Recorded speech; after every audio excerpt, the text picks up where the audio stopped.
Welcome to Indus Special. I'm Ejaz Haider. With the sun about to set on the year 2018, it's time to look at the conduct of Pakistan's foreign policy, challenges and opportunities. The year was also significant because the national election saw Pakistan Tehreek-e-Insaf emerge as the winner, with the two conventional players, the Pakistan Muslim League Nawaz and Pakistan People's Party, pushed to the opposition benches. Much of the year has been about domestic politicking and the bickering that accompanies partisan approaches to issues. That said, external events cannot be put on hold. As a result, despite the domestic brouhaha, Pakistan has had to deal with foreign and security policies issues. The US and Afghanistan stand out, as does India, though for different reasons. Relations with China, Iran and Saudi Arabia offer their own pluses and minuses. FATFs, which is the Financial Action Task Force, grey listing of Pakistan, has been a challenge and remains so. The balance of payments crisis poses its own problems, not just in the domain of economics, but by extension because of constricting space and options for Pakistan. To discuss the challenges and opportunities, we have with us Ambassador Najmuddin Sheikh, our former Foreign Secretary, Mr. Sartaj Aziz, a former Finance and Foreign Minister, Dr. Waqar Masood, a former Finance Secretary, and Ambassador Ghalib Iqbal. Najmuddin Sheikh Saab, give us a perspective on what do you think 2018 had to offer Pakistan in terms of the challenges and opportunities, a quick sort of overview of our foreign policy. Yes, I think you were right when you said that much of the year was taken up with domestic politicking. But domestic politicking does not mean that foreign affairs come to a halt. And what the new government in July and the subsequent developments, I think, were meant to indicate that there is a certain continuity in foreign policy, which is something that you have to contend with when you're talking about new governments and new challenges and new opportunities. There is a basic continuity in policy, which is apparent in both the relationship that Prime Minister Imran Khan is seeking to establish with his neighbors, the relationship that he's seeking to establish with the United States, and the relationships that he is now looking at in terms of a wider perspective of the neighborhood. And of course, one of the principal things that you mentioned with regard to FATF and other issues of this nature, the China-Pakistan economic corridor, and how this will open a new chapter of economic opportunity for Pakistan. So these are the essential elements that Prime Minister Imran Khan is having to deal with. I think we have made some progress with regard to the relationship within our neighborhood. He has made overtures to India. He has apparently scored a substantial gain by the opening of the Kartarpur corridor and the very favorable reception that this has had, not only in the Sikh community, but by and large in India as such, because I think there is a general feeling in India that people-to-people exchanges between the two countries need to be encouraged, and that these may form the foundation for moving to resolve the problems that have been identified already in the subjects that were laid down in the composite dialogue, and towards which one hopes one will make some progress, though at this particular time, I think there is no inclination on the part of Prime Minister Narendra Modi to move in that direction, given the situation in Indian-occupied Kashmir, and given the ravages that are being committed by the Indian occupation forces in that particular area. That has meant perhaps that we have to wait till the next set of elections is out of the way in India, and with the emergence perhaps of a new Modi government, perhaps a little less inclined towards the attitude that they've had in the past towards Pakistan and towards communal incidents in India. So this is really something that we have to wait and see how it turns out. But with regard to China, I think we made good progress in terms of the fact that the Chinese themselves recognize that some of the projects that they have done have not been beneficial either to China or to the recipient country. And they've set in motion an examination of what exactly has gone wrong. For instance, with the train that they visualized from Mombasa through Ethiopia to the sea, and come to the conclusion that perhaps we have to look at our projects more professionally and ensure that they do yield the results that both countries will be looking for. So, Ambassador Sheikh, since you ran the foreign ministry as a foreign secretary, tell us what the procedure is. So, when there is a political transition, and especially as in this case, Pakistan Tehreek-e-Insaf is a party that's very new to issues of foreign and security policies. What does happen? Is it like the Foreign Office gives a briefing? Is the new chief executive made privy to what the determinants of foreign and security policies are? How does this work? I think you identified two of the things that happen. One, that the chief executive usually, as happened in this case, visits the Ministry of Foreign Affairs. A team led by the Foreign Secretary and including additional Foreign Secretaries assembled together to give him a briefing, which could be, in these days, it probably is a PowerPoint presentation, with each point being explained and with each question that he raises being addressed by the Foreign Secretary or members of her team. Her team, because we have Tamina Janjua as our Foreign Secretary now. Correct. So I think that briefing was fairly extensive. I think he stayed in the Foreign Office for a long time and had many of his questions answered. It was fortunate, perhaps, that he had with him Mr. Shah Mahmood Qureshi, who has been Foreign Minister before, who has some knowledge of the workings of the Ministry of Foreign Affairs, in fact, extensive knowledge of the working of the Ministry of Foreign Affairs, and some knowledge which he could contribute to in the briefing. So that would be the first part. The second would be to give him a written briefing on the principal issues with which Pakistan would have to contend during the first 6 or 7 months of the new government's tenure. I am sure that at top of the list was Afghanistan and the prospects for Afghan reconciliation and what had transpired between the Foreign Secretary's team, which went to Afghanistan and worked out an agreement which called for frequent meetings and for frequent briefings on various issues, including the border and trade and so on and so forth. So and intelligence exchanges.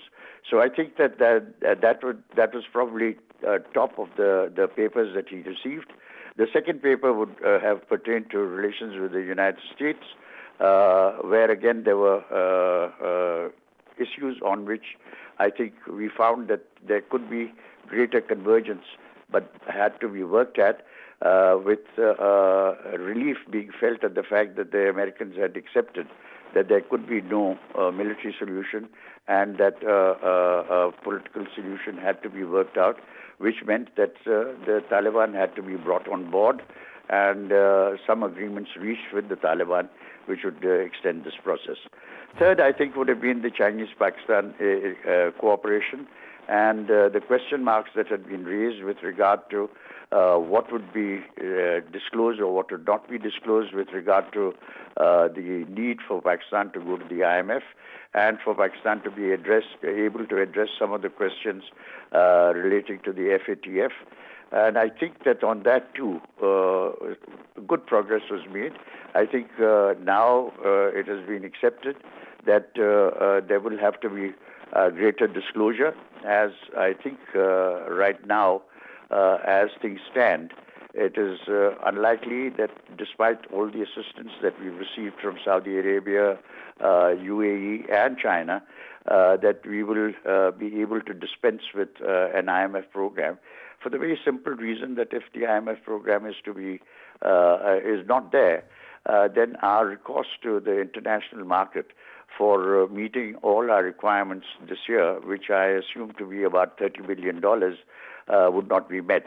So I think that would be the third thing that was discussed.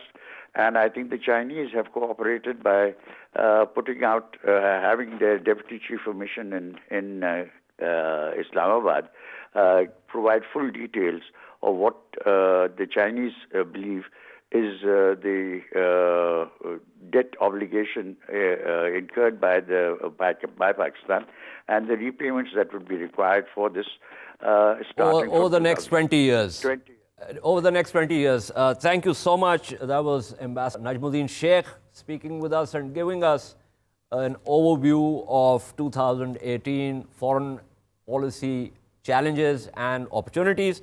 And now we are joined by Sartaj Aziz, former finance and foreign minister. Mr. Aziz, thank you so much for being with us.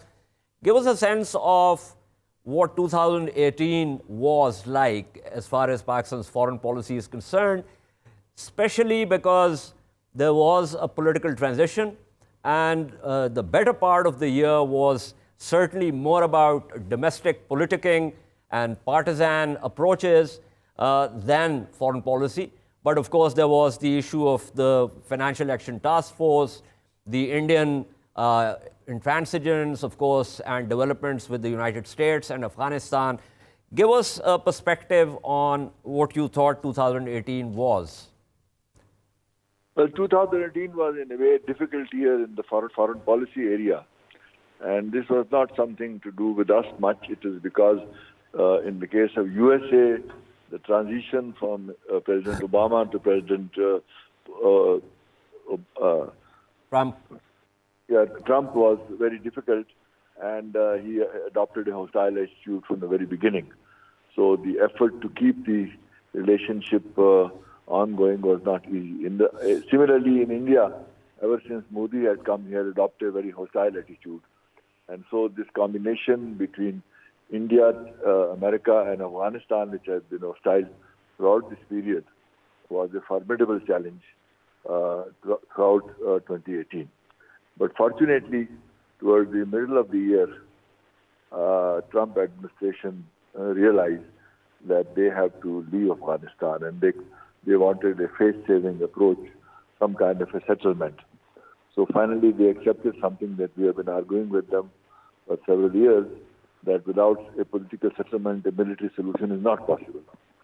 So that's why the recent request to Pakistan to help revive the negotiation, which we had in fact attempted in 2015, but they had scuttled it themselves, some Afghan factions. Mr. Aziz, Mr. Aziz, you have been foreign minister twice, and it happens that the first time also you had a very difficult task, especially when Kargil happened, and you had to go to Delhi to try and figure out how we could extricate from there. And then again, this entire thing with the Modi government and the difficulties of dealing with the Modi government. Once again, your job was very, very difficult. So tell us how this works. So as a foreign minister, you are obviously, your Sherpas at the Ministry of Foreign Affairs are helping you prepare the briefs and all of that. Then there's the chief executive, you give the briefing to the chief executive. And so how does the process work? Well, obviously the process works at different levels. One is the routine work, and then some strategic thinking, and then some policy shifts.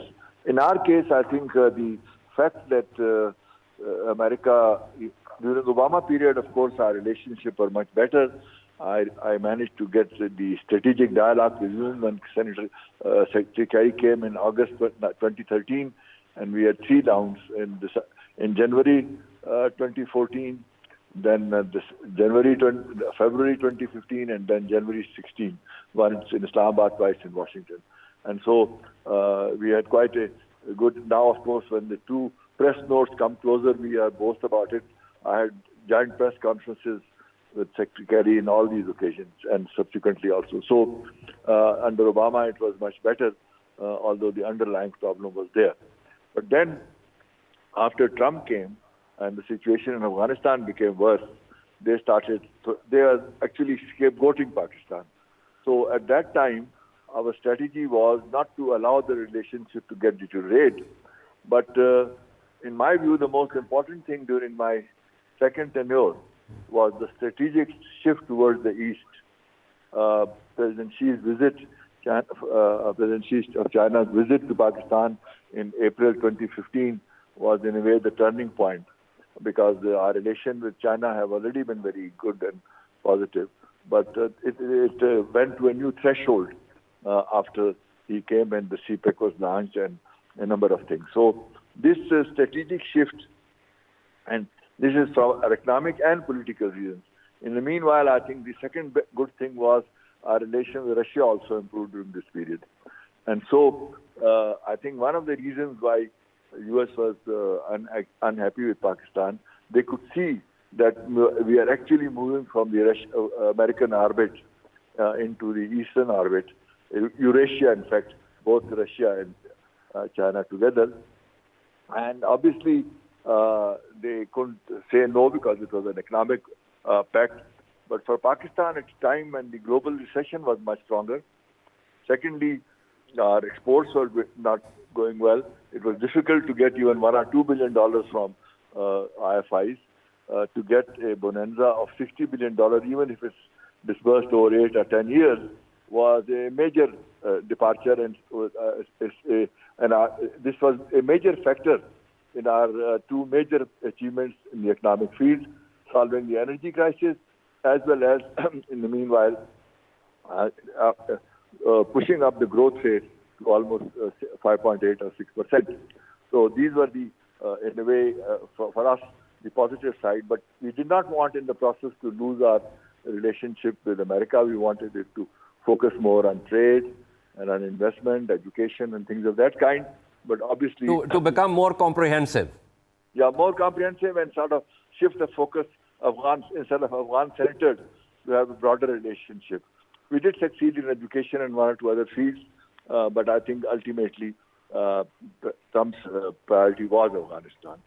So now, I think both the things in this period. The only problem in which we I would say, in our tenure was somewhat negative was some deterioration in our relationship with Saudi Arabia and UAE because of the Yemen crisis. And at that time, I think our history has proved that our decision was correct not to intervene actively. And so now it's a quagmire, and so the fact that we stayed away was... Well, when you talk about the Saudi Arabia, UAE, tell us, was there some brainstorming within the cabinet, or of course there was a resolution at the level of the parliament, but before that, what was really the sense within the cabinet? You see, what happened was that the Saudi and the Yemen war started, I think, on 25th or 26th March 2015. And I and Ejaz Haider, the defense minister, we went to Saudi Arabia within 6 days, 31st, at their invitation to see what is happening. And I think at that time, we realized it was a civil war situation. There was no UN sanction, and you can't fight guerrilla war through aerial bombardment, and ground troops they didn't have, and it had a sectarian dimension, which was much more serious for us. So when we came back and reported to the PM, there was a lot of discussion, and I think we also had a meeting of the National Security Committee at that time, and I think it was a general agreement that we should not participate. We should adopt a more balanced approach and not get involved in it. But of course, Saudi own security was our long-standing responsibility. We were there, so we should reassert.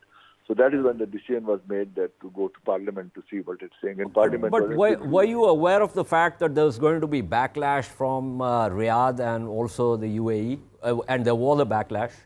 Oh yes, there was. I mean, the UAE statement came immediately after the 10th, and then of course we issued a statement saying that this kind of a sort of situation requires very careful handling, and therefore that's what our Parliament has decided. So ultimately they agreed that what we had done was correct. You have ran two ministries, finance and foreign affairs. Now, there is a general sense that when you have balance of payment crises, when you're not really growing at the rate of 6 and above, when you are short on foreign exchange, then the space for you to make certain foreign policy and security policy decisions, that becomes constricted. One, tell us how that works in the sense that there is a linkage. And when you want to say no, you probably have to say yes because there is something else that you need. Does it work like that? Obviously, you see, from the very beginning, our foreign policy in both the tenures was that you can follow an independent foreign policy only when you are self-reliant, you're not dependent on others, and your economy is doing well. So, so in this context, we knew that with USA, with India, we cannot have a friendship, but we just wanted what I call a normal kind of relationship in which some trade takes place, people keep coming and going, and there's no tension on the LOC or the border, so that we get 8 to 10 years to develop our economy, and then we can be a bit more ambitious. So it was a very modest approach, and we did our best, and I think I did succeed in 2015 when the Heart of Asia was taking place, and Sushma Swaraj came to attend that conference, and we agreed to resume the dialogue. But then Pathankot happened in the first 20 days later, and the whole thing collapsed again. So these are sort of issues, and I think basically for Pakistan, the most important objective of foreign policy should be development and economic revival and economic progress.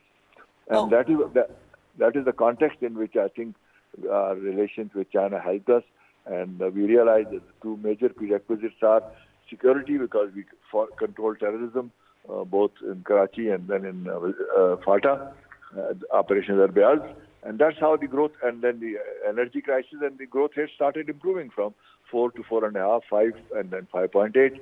And I think in that sense it proved that if this policy is continued, then obviously once we are stronger, then we can follow a more independent foreign policy. One full question, Mr. Aziz. This is with reference to Iran. And when you were the foreign minister, President Hassan Rouhani also came on a visit to Pakistan. What exactly are the determinants of our Iran policy? Well, obviously, it's maintaining a balance between Iran and Saudi Arabia, because we have a very strong, large Shia population, and it's our neighbor, and we have had good historical relationship. So we don't want to sort of have a one-sided policy. And I think on the whole, Pakistan has succeeded in maintaining this balance. Mr. went there in 2015. But clarify to me, the way you have formulated this, I get a sense that our Iran policy is always dictated by essentially our approach to Riyadh. Is that correct? Is that sense correct? Or do we actually have an independent strand with Tehran? No. In other words, our policy, friendship with Iran is perpetual. They helped us in the 65 war and elsewhere, and we have had good cultural and historical ties, and people go there for ziyarat and all that. So that has been going on. Our good relation with Saudi Arabia doesn't mean that our relation with Iran will become hostile. Thank you so much. That was Mr. Ejaz, former finance and foreign minister of Pakistan, talking to us about his perspective on foreign policy and the challenges and opportunities in 2018. We're going to take a short break, and at the end of the break, we will continue with our discussion with our other panelists. Stay with us.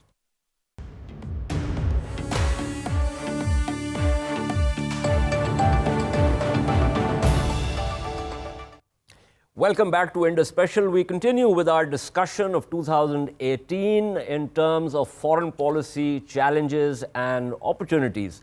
One of the points that I presented at the outset had something to do with whether the foreign policy and security policy space is constricted if a country, as in this case Pakistan, has a balance of payments crisis or its economy is not growing at the pace that it should be growing. And for that, we have Dr. Waqar Masood, former finance secretary. Thank you so much, sir, for joining us.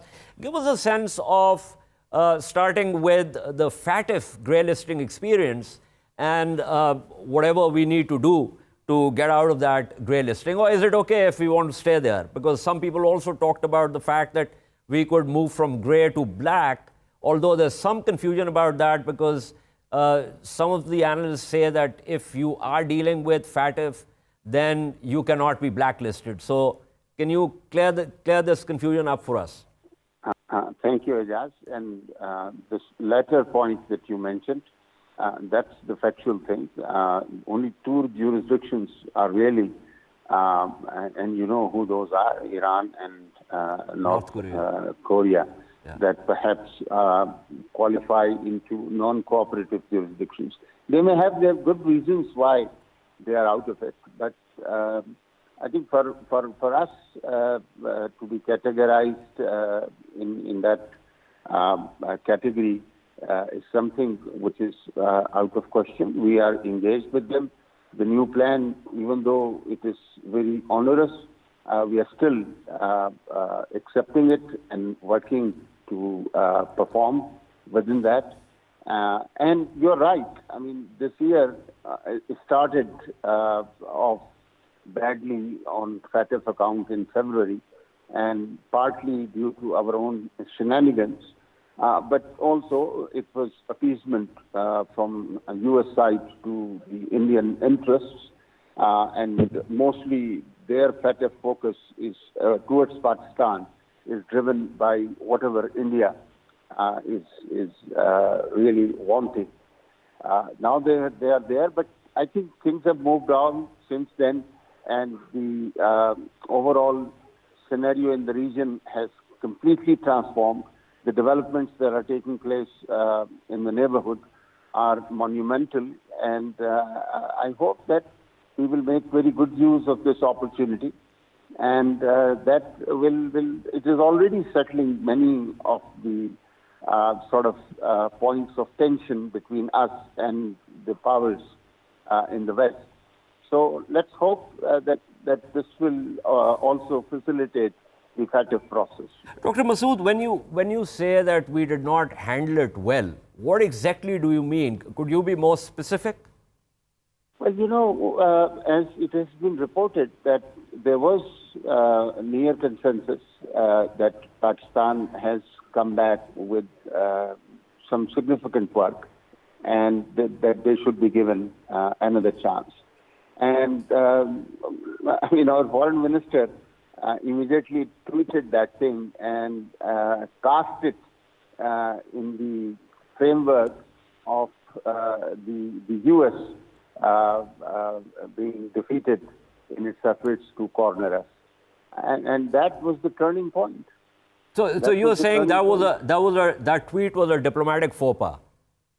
Well, yeah, you can label it however you want, but that somehow was something that, and the minister, Miftah, is on record in saying that after that the moods were completely transformed, and nobody was even willing to talk to us. And hence, we lost that ground. So if we accept the proposition that the way one can, a certain state can deal with its foreign and security policies also depends on whether the pockets are deep or whether they are shallow, if we accept that proposition, then could you explain to me, because you've been the Secretary of Finance, that we have at times also been punching above our weight. We've had a very active foreign policy and we also have a very active security policy, but our economy doesn't seem to catch up. What is the problem there? Ejaz, I have a slightly different view on that. And frankly, as much as possible, we have been cooperative in international affairs. And when we have not yielded to unwanted, undesirable, and sort of crossing our red lines, those positions have always been cast in a manner in which they'll say that, oh, we are doing something that we are playing with fire, we should not do all those things. I mean, those type of things. That's my view, and I'm sure that, Ejaz, we can discuss and deliberate on this thing for a long time. But my fundamental position is that people have had expectations from Pakistan, which Pakistan just could not have delivered on. Okay, we can have that. That's something that's up for debate. But going back to the central question of what exactly is wrong with our economy, why do we keep getting into these cycles? Well, that's a good question. And frankly, these are self-inflicted wounds. Nah? I mean, once you, most recently, you completed a 3-year program, 12 reviews on a quarterly basis. And soon thereafter, it was like floodgates opened of indiscipline. Well, you know, to be sympathetic to those people who faced the Panama leaks and the political instability that ensued, there was no minder of economy. I mean, the Prime Minister left, the Finance Minister left, and then Abbasi and Miftah combined. They did not share those kind of conservative policies which had led to the successful fund program. They thought that you think those were conservative policies? Because the general sort of consensus, even those who are not particularly partisan to PMLN, thought that Miftah actually did certain things that should have done earlier, and he was actually sticking his neck out doing those things. Well, frankly, I have a different view. What were the policies that he inherited? The policies were of fiscal discipline. Policies were of reserve buildup. Mm-hmm. Not only that they squandered all the reserves, they kept borrowing on top of it. So they led to, a situation in which the macroeconomic framework was broken down. What they sort of bequeathed to the new government was something, in some sense, even worse than 2013, from where it all started. Look, the tax break that they gave for individual taxpayers, it cost 150 billion rupees. And these people, they should have reversed it, the first thing. They are continuing with it, and they have one of the worst revenue performance in the first 5 months of the fiscal year. So then the question is, what does the finance ministry do? Like, you were the Secretary of Finance. If there is fiscal indiscipline, what is your job? Well, you know, finance secretary could cause discipline to an extent. He cannot overrule the political leadership. He has to, at the end of the day, yield to the wishes of the. But I'm sure he puts down notes somewhere, annotations somewhere. There are files. Everything is in black and white. So all of this can actually be retraced. Yes, and I think as long as I was in office, frankly, there was no indication that such a tsunami is in the pipeline in the next 2 years, or less than 2 years. It is. I retired in January 2017, and the government's term expired in May 2018. So it's about less than a year in which all this has happened. I mean, under Abbasi Saab, because 6 months Mr. Sharif was in the office after my retirement also. Okay. Thank you so much. That was Waqar Masood, former Finance Secretary, talking to us. And we essentially interested in the question of Financial Action Task Force, grey listing, and also the nexus between deeper or shallow pockets and the exercise of foreign policy and security policy options. And we are now joined by Ambassador Iqbal. Thank you, Ambassador Iqbal. Give us a sense of the foreign policy challenges and opportunities in 2018. Thank you very much for inviting me. I think challenges are numerous, and I believe that the present government has been able to meet them head-on during the last 4 or 5 months since the time they are in position. I think this tenure of the foreign policy has been one of the most remarkable periods, if I would say, because these are the initial steps and they have been doing very well. On Afghanistan, I think great opportunities lie where Pakistan is being considered as a facilitator, not only by the United States, but other regional powers also. And we need to make sure that we avail of this opportunity in the most professional and expert manner, because Pakistan is probably the only country in the world which has been able to tackle this issue for the last so many decades, and with expertise, at times with failures too. But we have been doing great work, and I think personally, as a Foreign Service former person, I believe that the foreign policy is on the right track at the moment. In 2018, what I believe is that we were also bogged down with the regional issues and regional disputes.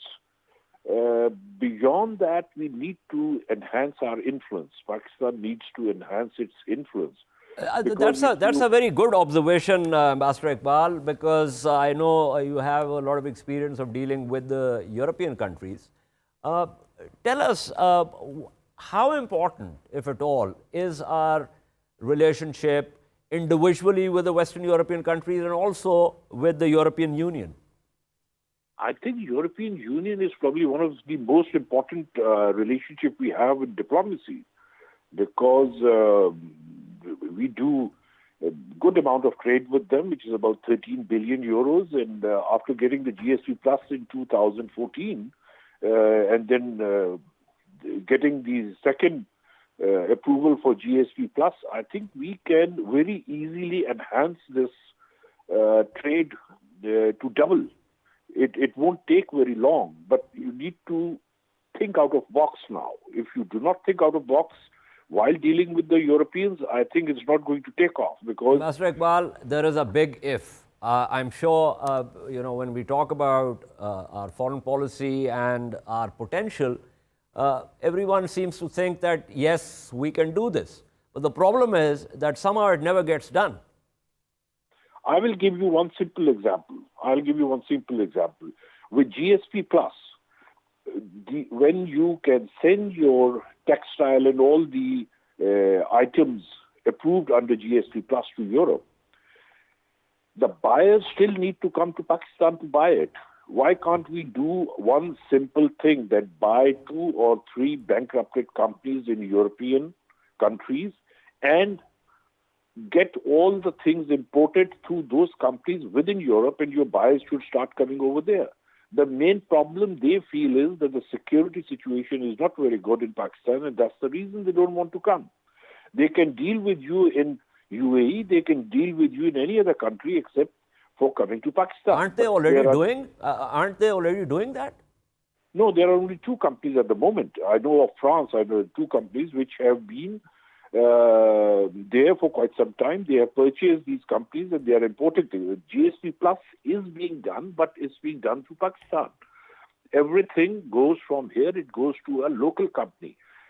When you go into diplomacy and when you go into economic diplomacy, you need to go into the nitty-gritties also, because failure to do so would not yield the desired results. And if we want to enhance our exports, we need to do it in a way that it is done easily. You need to make it easier for the importer of Pakistani textiles and all the items covered under GSP Plus, so that that importer can come somewhere within Europe and buy your things over there. It's so simple. So no one has thought about this? I mean, since you are presenting this idea, I'm assuming that this must have been brought to the notice of the concerned people in the Ministry of Foreign Affairs and also the civilian principals. Yeah, it was brought to the knowledge of the former Prime Minister also. I personally did that. We had a long discussion, about 40 minutes, on this subject. But unfortunately, it never took off. Because when we talk of enhancing your exports to Europe through GSP+, what we are doing is that we are looking at the country. But when you talk to certain people, they are not looking at the interests of the country. They are looking at the Western interests. If it clashes, it will never work. So diplomacy, I don't want to get into politics at all, in the domestic politics. But since you asked about the Europe, I think the European Union probably is one of the most important trading partner we have. And in addition to that, we also have a lot of political and cultural and educational relationship with them. And we are in the process of entering into a strategic partnership, which is multidimensional partnership. It would have all the facets. Russia, again, a part of Europe, we have excellent relationship with them. Over the years, it has improved considerably, and I believe that in the years to come, probably it's going to enhance further, is going to cement further. And that is going to be good for Pakistan, because Pakistan being in a position where it can dictate in a limited sense about the international politics, but it can participate in a bigger sense in the regional politics. It's important that we have friends like Russia, and it's important that we have friends like the European countries. That's very important. I completely agree with you. And one gets a sense that we get so much embroiled in regional issues, whether it's our India policy or Afghanistan, Iran, Saudi Arabia, or the greater Middle East, that much less attention is given to Europe. But one last question. Since you know Europe well and you monitoring events there, it seems fairly clear to any discerning observer that the European Union project is under pressure and tension from developments in individual states within the European Union. Some analysts also say that the coming year or 2 years are going to be really tough, and it will be a test for the European Union's own survival. Do you agree with that assessment? Yeah, I think European Union has been tested regularly since its inception. And at times the weight on European Union was beyond their control, and at times it was within their control. But yes, I agree with the analyst that in the years to come, probably it's going to, because presently only Germany and France were the two countries which were pulling the weight. Yeah. And after Brexit, keep UK aside, Germany and France. But with the recent events in France, I think it's going to be pretty difficult for Europe to let all the countries move at the same level of progress, which is the bare minimum requirement of success for European Union. Absolutely. And it's in France, it is France has basically in turmoil at the moment, not only because of its labor laws and also because of the taxes, but beyond that, because there is a wave of anti-government, and there is a wave which is neither left or right or center-left or center-right. Yeah. It is meant to it subsumes make everyone. Sure that the government listens to the ordinary person, and these waves are very dangerous. Absolutely. The Gilets jaunes, they subsume almost everyone from far left to far right. Angela Merkel in Germany is now lame duck, so much is up for the guesstimates. But thank you so much, Ambassador Ghalib Iqbal, for speaking with us. We're trying to get an overview of 2018 foreign policy challenges and opportunities for Pakistan. This is all for today. We shall see you next week. Until then, it's goodbye.